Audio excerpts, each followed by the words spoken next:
All right, all right, all right. This is your boy Ted Jr. right here on Life on Wax with Ted Jr.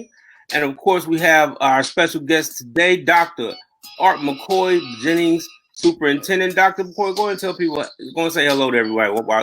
Hey, everybody. It's a pleasure to be with you. And I am just so excited to dig in, share a little bit about myself and anything else. So thank you so much, Ted, for what you're doing. And so all the work that you do, we just love you, brother. Man, we appreciate that. And we love and appreciate and respect you, bro. So today, of course, like every other show, we have a special guest, and that special guest is giving us 5 songs. That's right, 5 songs that really stick to the core of who they are. So we're gonna get to know Dr. McCoy a little bit, and we're going to go over his 5 songs. Remember, everyone that comes on this show, we consider them to be a local legend. And that term local legend is not just a title, it's a challenge. And it's a challenge to be legendary in everything that you do and leave a legacy with the work that you're putting out there. So Dr. McCoy, I know since you've been on the show, you're accepting that challenge, and we're definitely glad to have you. Hey, it's a pleasure, brother. And, we have to be our own legends in our own right, because if we don't write our story, nobody else will. So, you know what? I'm going to have to just kick it off and say, hey, I had to just keep it real 100. I'm the real McCoy. There it is. There it is. So, hey, it's all right. I love it. The real McCoy. That's available widely, I would assume. That's right. That's right. You know, Make sure that. Hey, so, get for it. Get on it. It's on Amazon and everywhere you go. So go for it. So as we kind of get right into it. Yes, sir. You know, I'm always impressed by the playlists that I get. because there's always a really good mix of music that I might listen to, music that I've never heard, or maybe some song that's like a deep cut from an album. And we get sometimes we get some really good old school music, like something that sticks to the soul. And the first person on your playlist, brother, Nat King Cole. That's right. That's right. Like, you don't get much more old school black than Nat King Cole. That's the truth. That's the truth. That's the first black brother to move into an all-white subdivision, $1 million house, and be the only one on the block and say, I'm still gonna walk my walk and have my hair and be smooth as I could be. Yeah, that's a real OG, as some of us like to call him. That's right. That's right. So the first song we have on your playlist is "Too Young" by Nat King Cole. Yeah. And we're gonna listen to it for a second. When we come back, we're gonna have to talk about why you put this song on your playlist. All right, brother. All right, so everyone, this is Life on Wax with your boy Ted Jr. My guest, Dr. Art McCoy. First song on his playlist, Nat King Cole's "Too Young." Go ahead. Hey, man, that's the jam, brother. That's the jam. Just hearing it, brother, brings me back. You don't even have to ask. So what does that mean? I'm going to tell you. Tell you, man, when we were growing up and I was at Riverview Gardens, actually my freshman year, I met the person that I wanted to be my wife. And literally everybody in that school thought all the worst at that time. This was early 90s. And they were like, oh, you must have, that ain't going to happen. Or she's not interested in you. She's the valedictorian. Or you must have got her pregnant. And none of that was true. We were just two focused people who knew that we wanted to be together. And I got married at 17 years of age before it was legal. I had to get emancipated by my parents.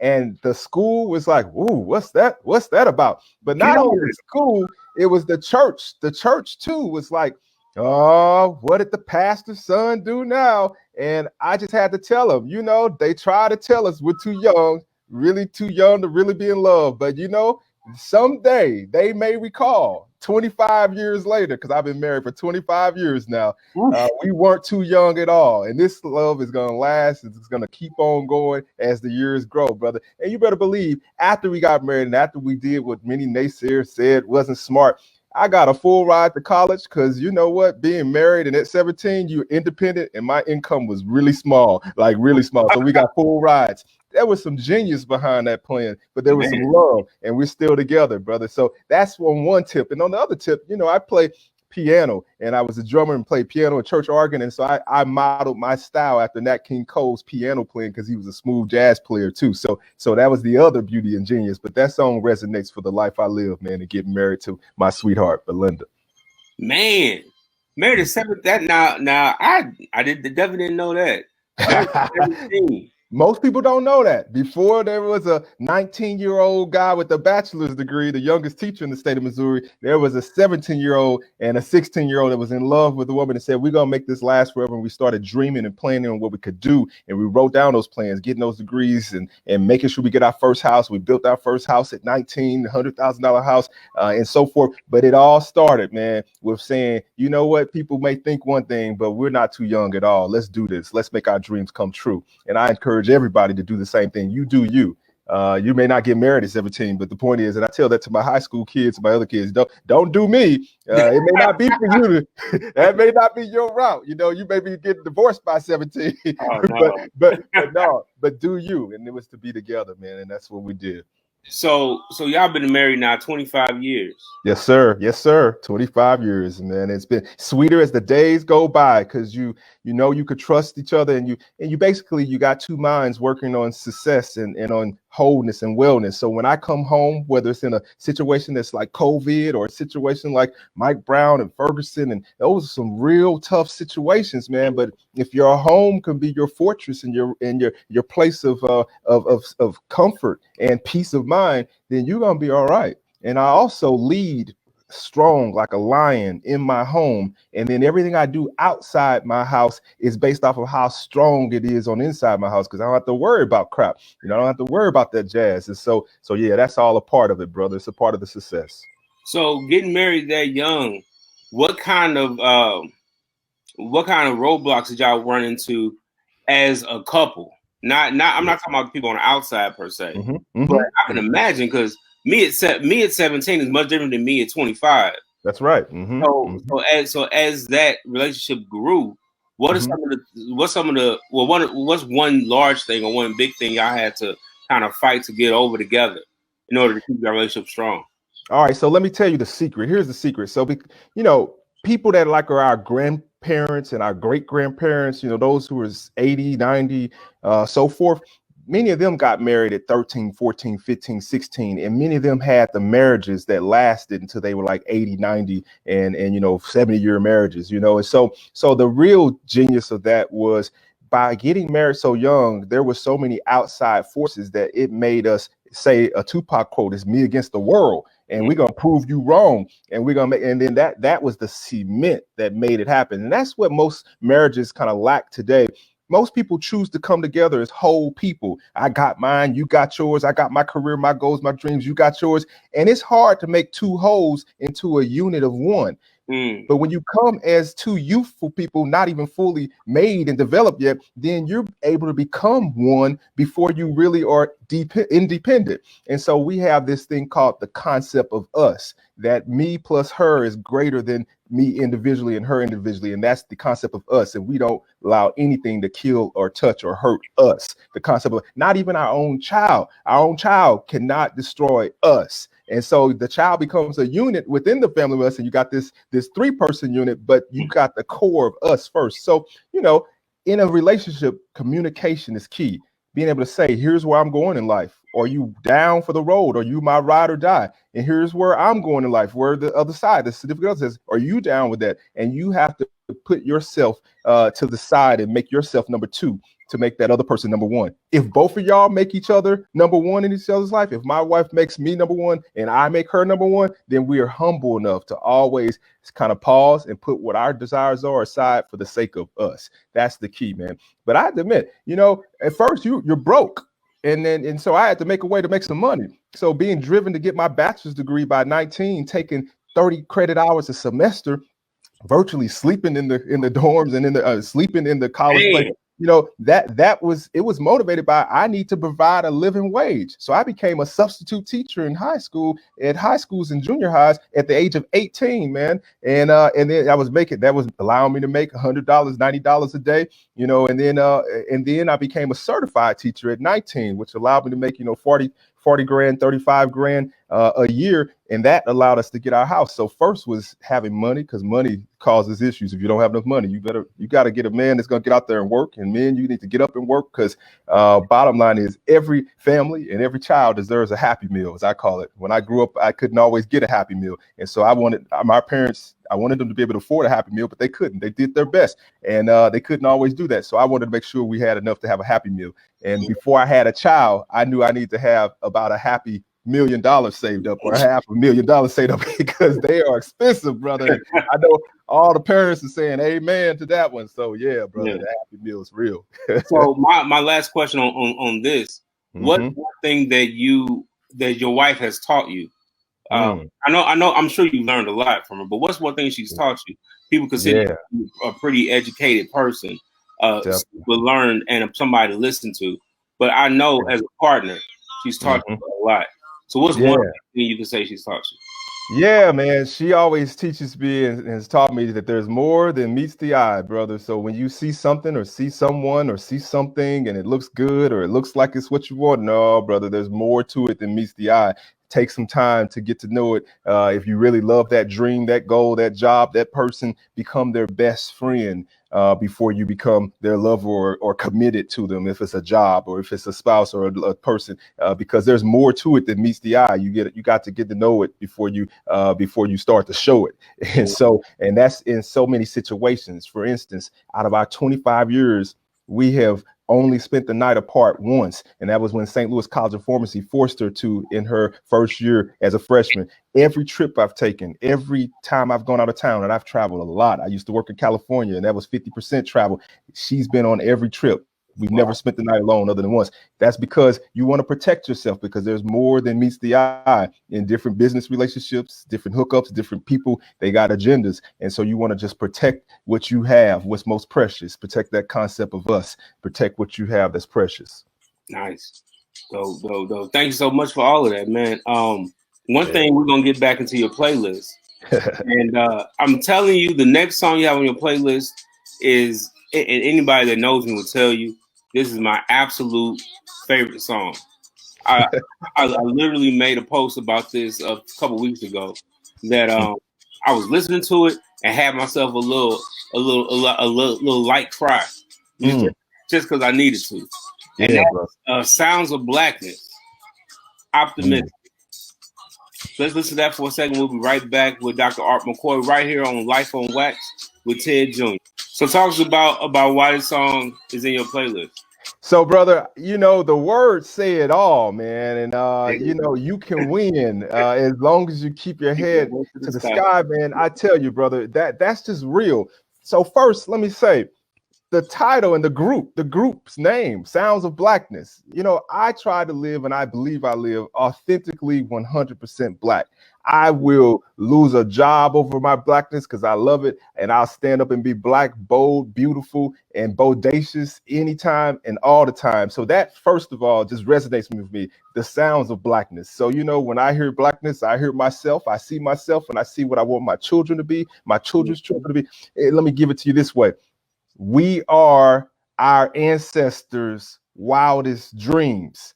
Yeah, we are that. And some people have heard it and some people said it. But let me add the other part. Sometimes we are our ancestors' most horrible nightmare. Oh, man. And that's the part that people don't say.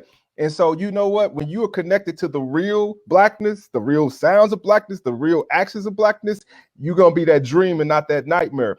People who are fake are part of that nightmare. People who will stab each other in their back and not love their beloved community first and strongest is part of that nightmare. People who don't want or don't like themselves, or their skin pigmentation, or just their soul, those who don't even know the essence of their soul, that you are an overcomer, you are a survivor. That's what Blackness is about. Let me just talk about Blackness a little bit more. See, I resonate with the Passover even more than I do the resurrection. for those that are spiritual and Christian, the resurrection is about Jesus coming back to life. And yes, many, if not all of us, want to come back to life or be alive forever. But the Passover was about having to run away from the death angel. From having to run away and hide in your house because people trying to kill you, trying to kill your firstborn, trying to take your stuff. And the Jews made that term Passover from the group before them, the Egyptians, the Africans, who also had that in their element. And that is us. Egypt is not the Western or Eastern Middle East. Egypt is Africa, and we have to love our blackness, know our blackness, be true to our blackness. So that's number one. And then at the heart of it, be optimistic, because there is an effort, a systematic effort to suppress, to put down anything that's a threat. And our very own pigmentation and melanin has been a threat for eons and centuries. And so that the words that you can win, as long as you keep your head to the sky, it's just that reminder and that encouragement that despite whatever you're going through, whatever oppression it is, whatever depression it is, it can be overcome because you have greatness in you. You are born from greatness. You're kings and queens. Now, I know that being strong in your blackness and yourself is important. Mm-hmm. And I know you talk about you will give up anything to make sure you keep that intact.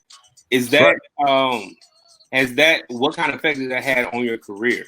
Oh, yeah, brother. I mean, most people know it, and I tell it often because I'm proud of it. When I was a superintendent, the youngest and the first Black superintendent of Ferguson-Florissant School District, the youngest at the age of 33, and the first Black, the youngest in the state of a district that's over 2,000 people, I was still beautiful, bold, and Black. And I loved my Black babies, the ones in Ferguson, the ones in Berkeley, shout out to Berkeley, Cool Valley, the ones, and even those in Florissant, all of them. I mean, I love the white kids too. And I gave everything that I could to each and every one of them, and the Latinos. But you better believe I was a strong Black father, a chief father, and trying to be that parent, that father that many don't have in their home. And so when it came time to the transfer law, where our neighboring, mostly Black district, like Riverview and the neighboring Black district of Normandy, was unaccredited and students had a choice to go to an accredited school, I believe schools should be subject to accountability and to leadership. So if a parent is negligent, what happens if you neglect your child? You get the DFS comes to your house, they knock on the door and they take your children away.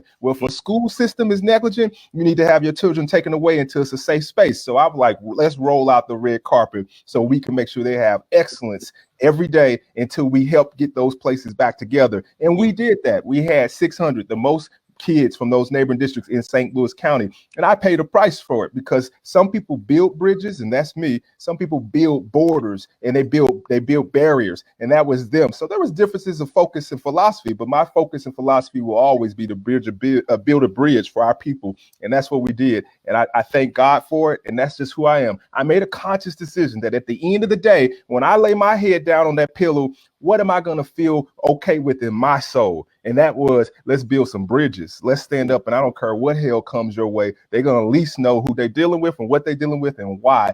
And so, you can call me Mickey Mouse, but just know that I don't play. And that's what we did, brother. And that's why I thank God for Jennings, because they understand a warrior. And that's why I was able to come back and show all the great things that come as a result of doing that. 100% graduation rates for 3 years in a row, 97%, 2 health-based clinics, 2 grocery stores that we own and operate, 2 homeless shelters that we own and operate.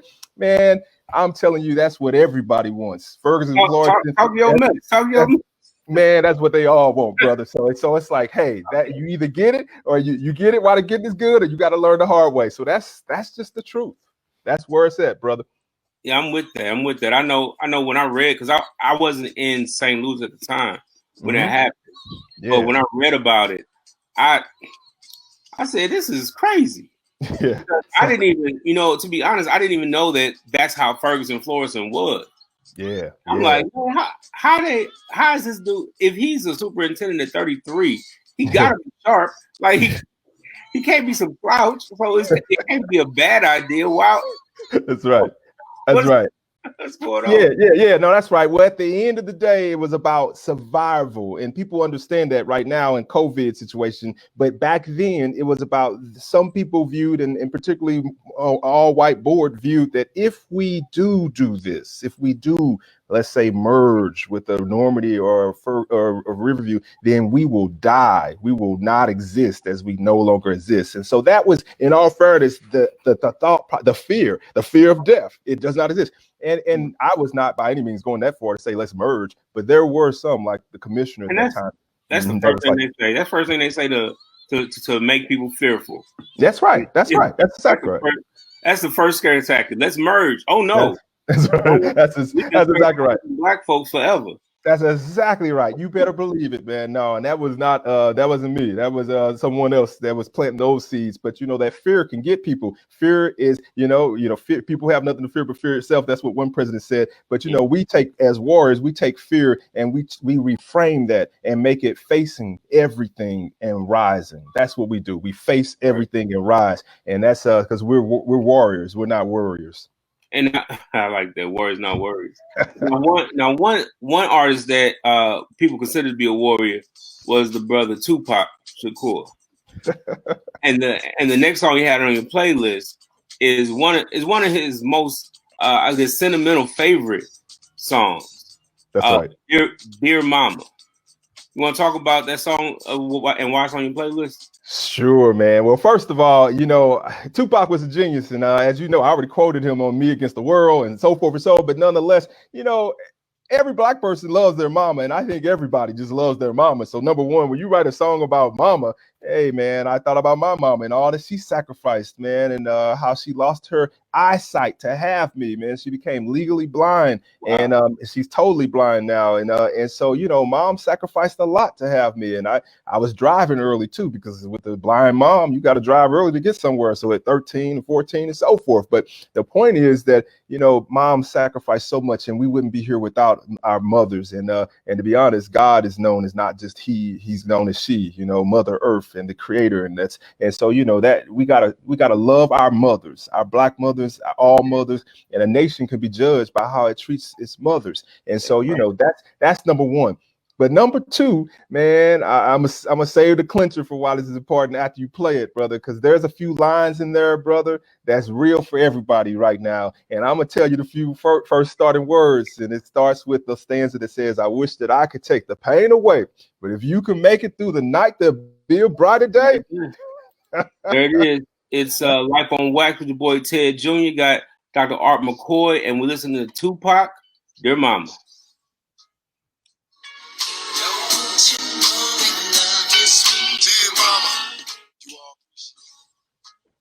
That's right. Yeah, yes, that's real, brother.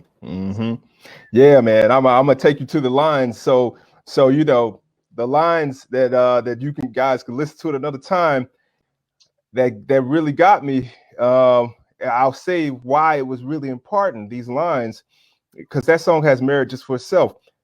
But I had a situation in my life where I failed at it. I failed at something that was very important to me. And I was 18 years old. So this was before I became a teacher. And I really was shooting at this and I failed at it. And I'm going to be totally transparent, to be honest, so that you know what it is. But I was trying to just say that so that if you failed at something, that it could resonate with you, to understand that, what, I wish that I could take the pain away. But if you can make it through the night, there'll be a brighter day. Everything will be all right if you hold on. It's a struggle. Every day you got to roll on. But there ain't no way I could take it back. So my plan is to show you that I understand. You are appreciated. And those lines right there, when I had failed at something and when I was really just hurt that I failed at it, those lines, I rode my bike for about 2 hours and repeated a few words to myself in my psyche to get it through my head. I failed. And then when I was as low as I could go on the fact that I failed, convincing myself that I failed, then those lines picked me up, brother. And it helped me through, brother. So now I say that to help somebody who's listening. Now, I'm gonna tell you what I failed at to just kind of take us back to a lighter note, because some of y'all gonna laugh and be like, "Dang, that was nothing, Art." But you have like thoughts that's like suicidal about that. What's wrong with you? But it's just, mental health is it's unique to every person. What people care about is what people care about. So you know what? You do you. If that's what you care about, then you speak your truth, because that's what you care about. So I had in my mind that I was going to be an actuary, and that I was going to be a successful actuary, and that was the track that I was on. And I was, good at math. I mean, some call me a math prodigy, and which means ahead of my time and so forth. And man, I took first actuary exam, which they're the hardest in the world, the actuary exams. There's not any other test for a profession that's like harder than that, supposedly. It's definitely in the top 3. And man, I did okay on the first round, but then I got to the second round and I was ready to go, and I failed. And it was real. And I mean, and then I looked at the standard for passing, and the standard is this. Out of 500 people take the test, they take the score of the top 98%. And then if you're not in the top 98%, then you fail. Wow. And that means that only 2% pass and everybody else fails. And so in that class, the top 98% only messed up on 3 questions. Questions like, if there was a germ or a virus to hit a society at this curve and distribution of a function, which is basically spontaneous change, then how much time will it take for it to go across the whole world? That's a triple integral, which is the opposite of a derivative, which is like 3rd degree calculus, Calc 3, for those who've had it. And so you have to calculate that in like 3 minutes in your head and give a good estimate. I mean, that's how it's hard to do without a calculator. And I was not in the top. I was not in the top 2% of the nation. I was in the top 10, but not the top 2. And I just couldn't get it through my head that I failed. But I said, you know what? It's all good. And we're going to make it to a brighter day. And I overcame it. I came back and did it again and did better and got the job and quit on the first day, because actuaries are hired for 2 reasons: to figure out how much pension to put into Social Security by presidents, but also and to calculate the stuff that we're dealing with now, or to figure out how much to charge you in order for the insurance companies to win. They're the ones that give the information to the brokers. And when I had got that job at 18 and a half, I quit and said, this isn't helping my people. I'm going to go to education and help on the front side of the math equation, not the back side. I just couldn't stop thinking about the 20th Street and about Jennings, where I grew up. And I said, no, let me switch it to education where I can help people on the front side, not on the back side of the equation. So that's the full story about how that song resonated in my life and what I still remember it for, brother. Well, everybody's happy that you chose to be on the side of good and not evil. That's right, brother. That's the truth, brother. Use your powers for good out here. That's right, brother. So we've kind of talked about it just a little bit, but right now we're in this COVID pandemic, and I know you're also on the governor's educational is it a task force? Yeah, it's a task force and a council, advisory council. So can you tell us a little bit about how, not only how you as superintendent of a school district is handling this, but also how the state is kind of going in the same route? Yeah, brother. So we have come together several times, and on April the 9th. So first, schools closed approximately March the 17th for some, and the 19th for others, and it was for a few weeks. And then on April the 9th, a decision was made by the governor to close schools for the rest of the year. I was the one who made the recommendation to the governor to do so. I'm the only superintendent representing St. Louis City all the way to Jefferson City. And then there's 4 others that are white individuals, white males, and 1 white female that represents the Boot Hill, Springfield, and other parts. And then there's the Commissioner of Education and MSBA that's on this board. But I made the recommendation to do that on a Thursday by 3 o'clock because of the need for the whole state to be unified versus just St. Louis to go out and do that alone, because basically we know now that we were a hotspot, and we knew that it was a safety issue for us, but the rest of the state has their own situation where it's not as hot as it is here as far as confirmed cases. Right. And so bottom line is, what was good for us was good for the state to regroup and to plan. Since then, we have created a document that's not yet public, but it's on the governor's desk to help everybody understand how to restart, how to get opened for entry for schools. And, you're going to be looking at things like no water fountain usage, staggered passing times, fewer people in cafeterias or eating lunch in the classrooms, trying to have 30 square feet per person so that you can have 6 feet distancing on all directions of circles. So that's 30 square feet approximately per person, and like A-day, B-day schedules to reduce how many kids are in a school. Those are the sorts of things that we are discussing and planning and making happen so that we can keep people safe, but then keep people learning. Now, Jennings, we've been serving food every Friday, 40 to 60,000 pounds of groceries, giving free to every family. We've been giving meals, about 5,000 meals every Monday and Thursday or Wednesday, breakfast and lunch. We've been giving laptops so that every kid can have a Chromebook. And actually, if I share my screen, I can show you actually right now, literally, that I'm able at a click of a finger to see every classroom in my district. As you can see on my screen, and we got kids enrolled, you see 19, 25, 13, so forth, 26 and so forth. And you see all of the classrooms. There's no names of any kids on here. So this is totally appropriate to show the names of all of our teachers. And so I get every email, every correspondent, every message that a teacher sends to a student or a student sends to a teacher. And I get to chime in and reply and get to see them just like we're seeing each other. We use Google Hangouts, and sometimes we use Zoom. And ultimately, we make a way out of no way to communicate. We call them on the phone and say, do you need free hotspots, free broadband? Let us hook you up. And we hook them up to make it happen. That is awesome. Hey, brother. That's awesome, man. That's awesome. But it just really speaks to just what you get when you have a school district and a superintendent that's all in. Hey, thank you, brother. Thank you, brother. Hey, we love our children. We love our children, brother, and we are warriors. So we're gonna make a way to jump over this barrier, and we're gonna love each other through this process because we matter. I just, you know what, and I agree with that. And I think I've always thought it was dope that y'all have a grocery store. Yeah. Y'all started some business like a real life business is it in the schools or? That's right. Yep. One in the school at Fairview Elementary, so kids can learn how entrepreneurship and getting your business on works, and then one at the high school alternative school. Yeah, man, and that kind of stuff, man. It's just like it blew my mind when I started reading them. But I said, man, they are really doing some stuff over there. We're serious about this. And it sounds like they don't even care about asking anybody's permission to do any of it.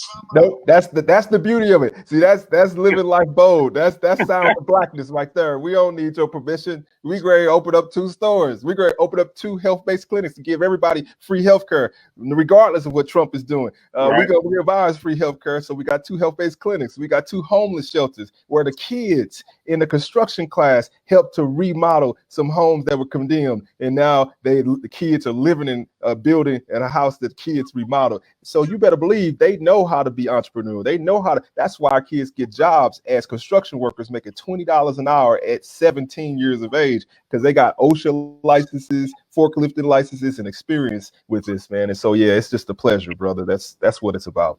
That's what it's about. So, so we're gonna get back into your playlist, and we're gonna. I guess. Well, it's not really that. It's not really smooth, but it's jazz, man. Yeah. Thelonious Monk, Round Midnight. Yeah. Now I know Thelonious Monk. Well, so my dad was a jazz man in my family. That's what I'm talking about. And I just remember him always wanted me. But my dad was blind and he loved music, and so I was his official chooser of his CDs. When he would say, "Get this," I would be the one that had to go and find it. And he literally had like 8 Thelonious Monk CDs. And Round Midnight was one that I remember.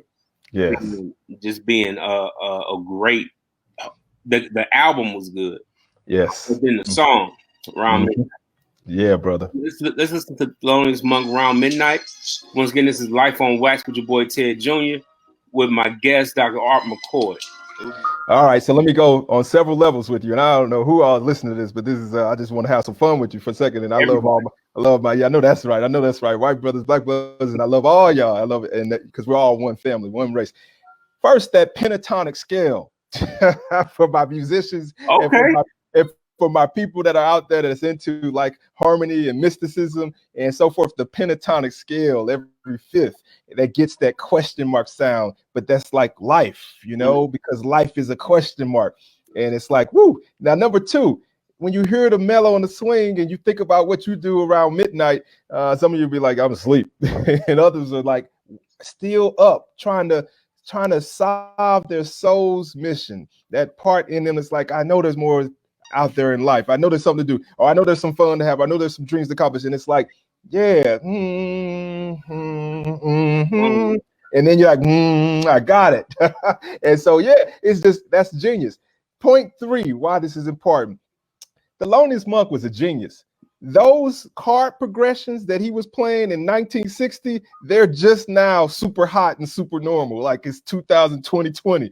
And this dude was playing this like 80 years ago, 70 years, 60 years ago.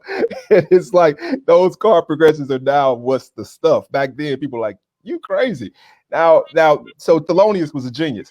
Secondly, Thelonious reminds me of my dad, and my dad is still alive, actually. Thelonious was ahead of his time. He used some heroin and would have these crazy thoughts, and that song is like motivated by, you know, like some of that tripping he was maybe doing. And I'm not advising anybody to do any heroin, but you know, my dad's story was that he was on the street and he was a straight gangbanger at one point in his life. St. Louis straight, you know, the Barracudas back in the day, 1940s. And then he ended up using heroin, and he had a little time in penitentiary, and then he got converted to being a Muslim, and that cleaned him up. And then he was converted to being a Christian because his sister was a Christian and died from a gunshot, and being shot in the chest. And then he accepted the love that she accepted and cleaned himself up, and has been a preacher for 70, 60 years since then, like his youth, and became a minister and a pastor and a bishop, you know, so Bishop A. John McCoy. And that progression is like Thelonious Monk, you know, from heroin and misunderstood genius to like successful moneymaker and somebody that the artist then coined themselves off of. And so for me, that also represents my dad. That song makes me think of him, but then it's just deep, man, and it's beautiful, and it's got us all in it. You know, our creativity, our triumph over trouble and tribulation. You know, that's all in it around midnight. Yeah, man, that's a great way to look at it, man. I was not expecting all of that, but I appreciate, like, I appreciate learning. I love music. I was in all types of choirs and singing for most of my life, but I understand that you talked about a little bit earlier, but you are a musician. Yes. It's funny for all my people all my fans that are on here right now. And when I told Dr. McCoy, send me 5 songs, he first sent me, hey, here's 5 songs I can play, and I love to play because I play piano, I play drums. I said, what? Yep. That caught you. You didn't expect that. I was not expecting that. I said, man, I don't know how to. Maybe we should just do it that way. And then I had to see you. I said, "This is the list that moved me." I said, "I stuck true to your mission, your words. Like, what moves you, brother?" It's like, all right, now here is that list. but I will say it speaks to I think a level. I think what a lot of what we are as Black people, we have a lot of skills. We tend to work to be excellent in all things that we do.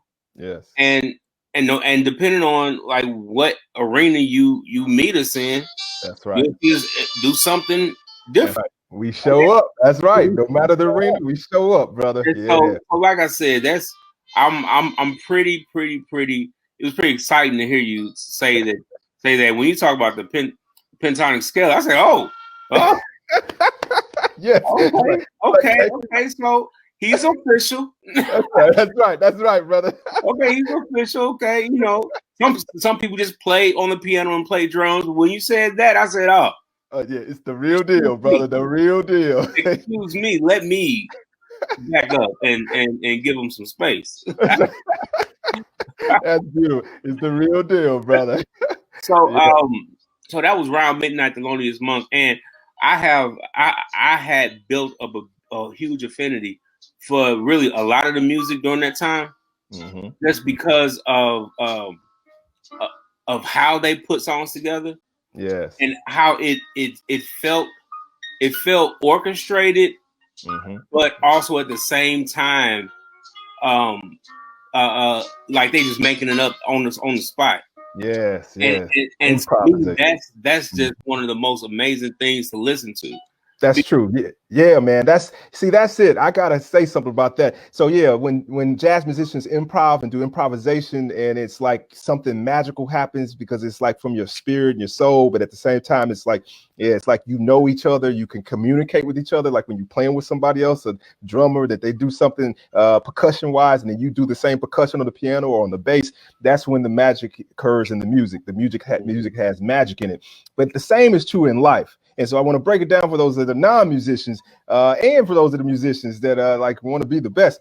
If you spend 10,000 hours, Malcolm Gladwell, who made that popular, you know, the Outliers, doing something over and over and over again, then you become an expert at that.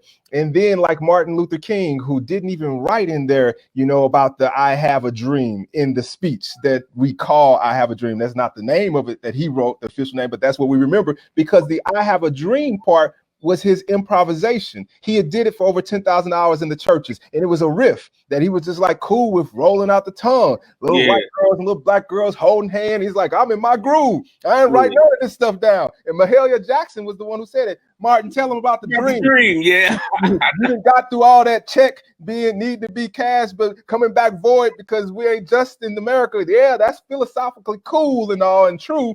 But tell us about the dream. And that was his way of improvising like a musician would with words. And that's why people call him a poet. So what I challenge you to do, somebody out there, everybody out there, is get your 10,000 hours on so that you can, at any time your soul has something serious to say, you can just improvise with life and just drop that truth like it's hot. Boom. And it'd be like, woo, the real McCoy. It's the real deal. It's just like, woo. And that's what the world is waiting on. And that's why we as Black people, and that we as oppressed people and females and anyone who's in an oppressed situation or category have so much to offer, because you have a truth that the power structure cannot deny. And when you drop that truth, it puts a crack in it and makes it a brighter day for someone else tomorrow, makes it a little bit more easier. You better believe Ferguson Florissant had another Black superintendent. I wasn't the first and the only. I was the first, but by me being there, they had to get another Black brother, because otherwise it would have been the McCoy School District or something else, you know, because that's that truth being dropped. It's like, we all know the truth. And so, so man, exercise your truth. Women, exercise your truth, because the world needs you now. The world is in need of love today. Love is in need of love. That's Stevie Wonder. That's deep too. Love is in need of love today. And that's so true. So just do your thing, loving yourself and loving the world and loving life. And that truth will automatically happen as you're authentic. Yeah, man. That's right. We're coming to your last song in your playlist. Yes, sir. And that's Brother Hezekiah Walker. Yeah. Restore Your Joy in Me. Yes. And I tell you, when I run into songs that I've known, it's always exciting to know that, oh, you love that too. Yeah. That obviously has something important to you too. So we'll listen to it just for a little bit. We'll come right back and see about why that song sort of be in playlist. Thanks, sir. So Restore Your Joy in Me, Hezekiah Walker.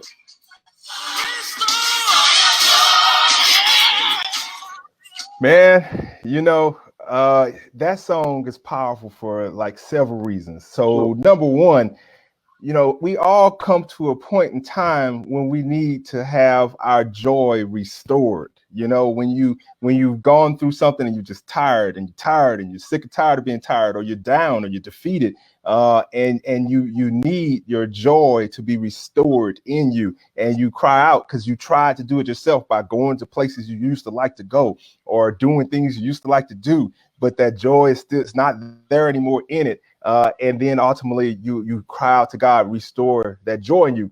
There's a certain part in that song where the lead singer of the song just starts to vamp at the end, and he says, and he keeps saying, I'm sorry, Lord, I fell short to your word, I've sinned. And because we've all sinned, I've sinned, and we all are sinners. And in that song, at in the middle to the end, he's just pouring out his soul to say, hey, I'm sorry, Lord, as a way to just humble himself and just give it to God. You know, to just give it to God, because you don't want to be in that place, that rut, that mental space that you are in anymore. Please, Lord, restore me. And that's why that song resonated. And because it's if you need a meditation to get yourself out of a funk and out of a space, then just become humble and make yourself humbled enough to say, create in me a clean heart and renew the right spirit in me. Forgive me of all my transgressions or wrongs, and restore your joy in me. And so that was just that resonates even right now, and it resonates always with me, because that's my constant disposition, that we always have room to be humble. The biggest room in my house is the room for improvement, not the room I'm in now, not the room I'll be in tomorrow, but with the room for improvement. And that's true for all of us. Then secondly, why this song is so important to me is because these are words that two people I think of when it's sung, or Samson, when he says, you know, restore your joy in me, don't leave me. You know, when Samson had power, when he had long hair, but then he lost the hair and lost the power. I think of Samson and how when you get that joy restored, you get that power back.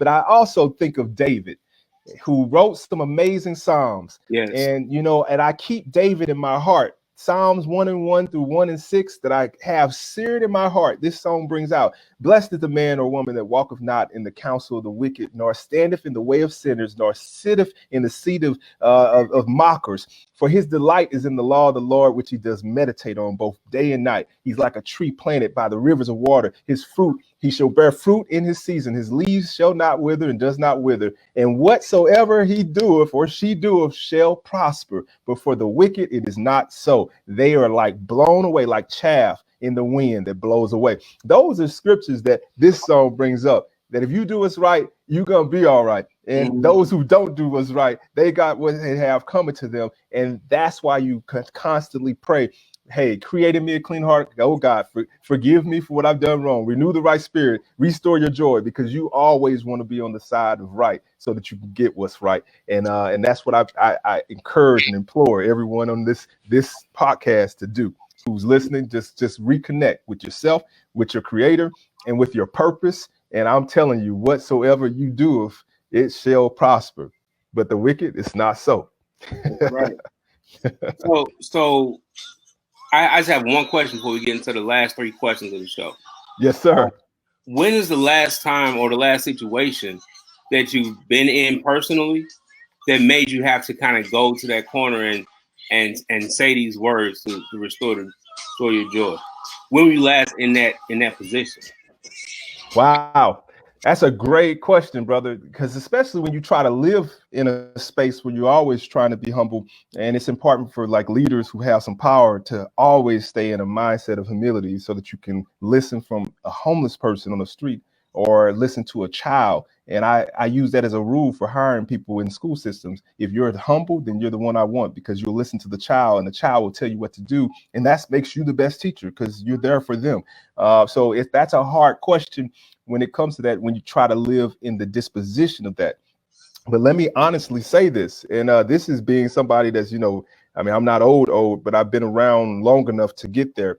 When we talk about restore your joy in me, after you've done something for 2 decades or 3, I have to admit to you, leadership can become like a routine when you are okay at what you do and you got it down and it's like everything working perfectly. And it was when things are working perfect for me, like recently, the past, 4 or 5 months ago, when things were working very well, and it's like no new challenge, no, you're doing really well. You can always get better, but you're doing really well. That's when you're like, okay, the excitement's not going. I'm not having to struggle to do this well at whatever, professionally or at certain things being created or certain connections. And it's like, Lord, restore the joy, restore the challenge, but also restore the appreciation for where we come from. I mean, so I had to admit that when things, Black people rarely get the chance, and oppressed people rarely get the chance, and females rarely get the chance to not have anybody coming after you. It's rare, and you rarely get the chance to like rest on your own laurels. You don't get the chance to do that. And it's like, okay, and it's like, so first you're tired and you need restoring because you don't get the rest, and then when you do get the chance to kind of sign like, woo, that was really good. Maybe I could take a moment rest. Then you're like, I ain't challenged. I need to have some more exhilarating something to do. So those were literally my last moments. And I have to admit, the COVID-19 Corona situation has been exactly that for me. It's restored a joy and appreciation for every bit of responsibility I have, for every bit of job that I have as a superintendent with kids and with communities. It's restored the appreciation for normal and the appreciation for what will be the new normal, the need for leadership, the need to speak truth to power. It's restored my energy. It's restored the challenge, because these are some challenges that none of us have faced before, and nobody has the best answer because we all making it up as we go. And so you got to be humble and listen to the people who are affected first, which is usually the people who are the least heard, the voiceless. And so your proximity to voiceless and the powerless is your proximity to power, because you are basically having to understand that you're in a situation where you are their voice. And so, I have to admit, it's been during these last months this song has been right real with me for that very reason of restoring the joy, restoring the purpose, restoring the power, restoring the focus, the mission, what you put me here to do. It's been through this whole transition from pre-COVID BC to post-COVID or during COVID, and then we'll have AC. So BC, DC, and AC before COVID, during COVID, and we look forward to an AC after COVID. Well, there you go. So, Dr. McCoy, this has been amazing, man. I really appreciate you being on the show. Hey, thank you, brother. It's been my pleasure, man. I appreciate you for a genius question. I mean, we spent the time on just the 5 songs. We could do dissertations on other topics, but that was a powerful question, brother. And I appreciate it. It's been a fun pleasure. Well, we have one last thing that we do every show. We ask every guest these questions, and there are 3 questions, all music related. Okay. So the first question: you are in charge of creating a song with 2 artists, not you. You're putting 2 artists together to create a song, make a collaborative song. What 2 artists are you putting together to make that great song? I would go to the impossible. And so I know that you may be asking this for the fact of what may be possible, but I have to put together 2 impossible people.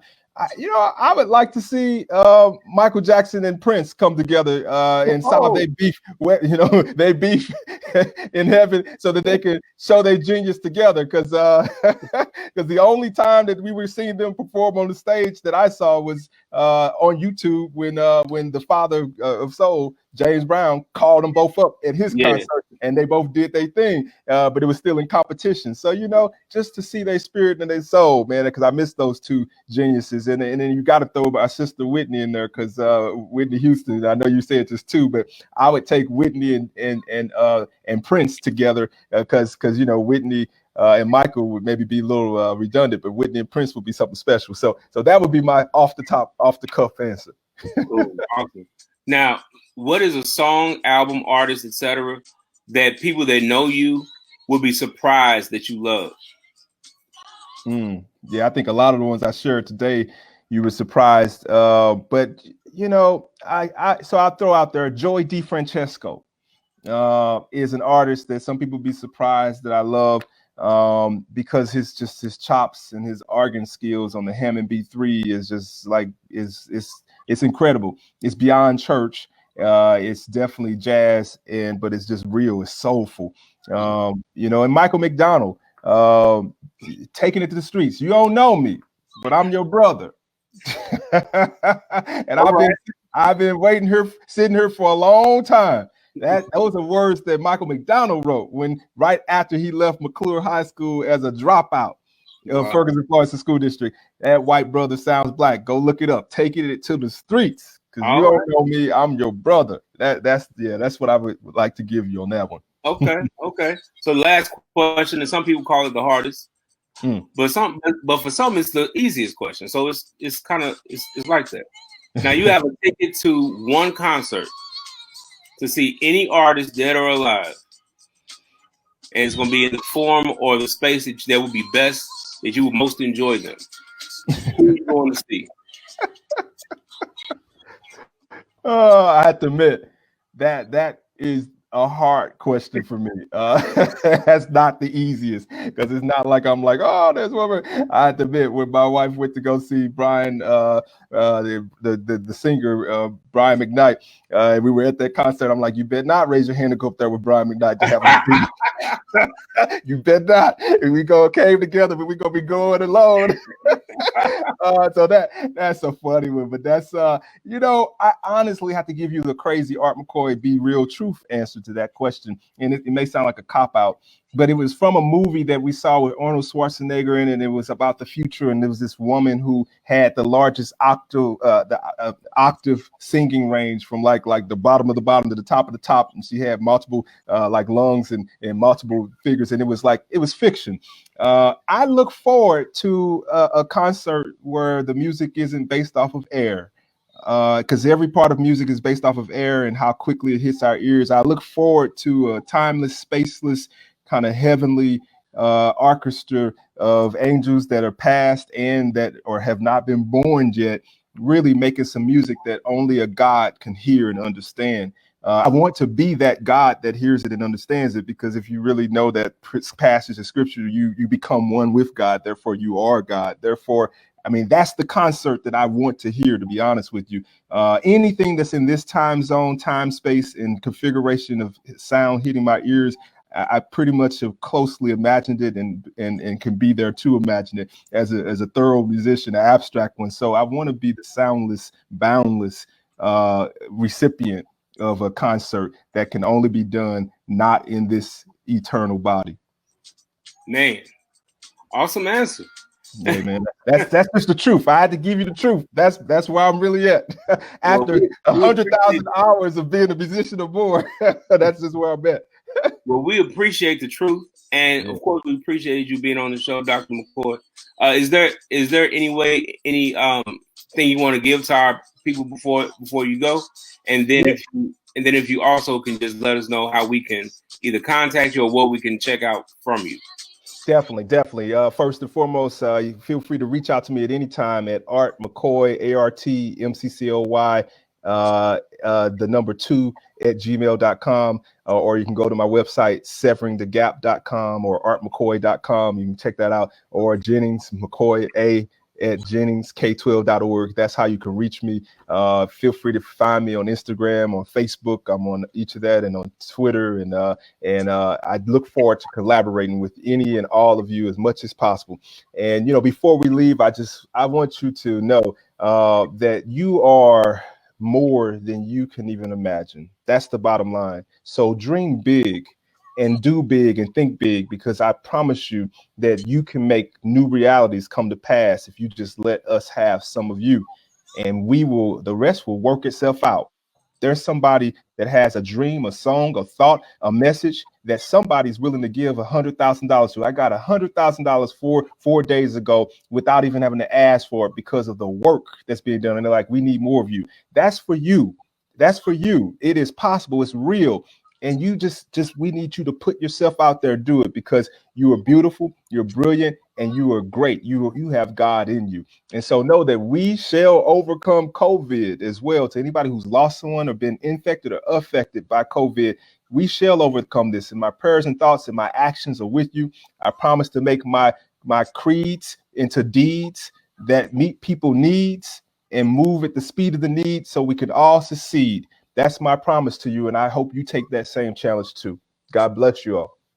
Thank you very much. Well, y'all, that's Dr. Art McCoy. We're here on Life on Wax. Remember, you can listen to all of our previous episodes on Life on Wax with Ted Jr. on Spotify. And we look forward to hearing more from our next guest. So thank y'all so much. Have a good one.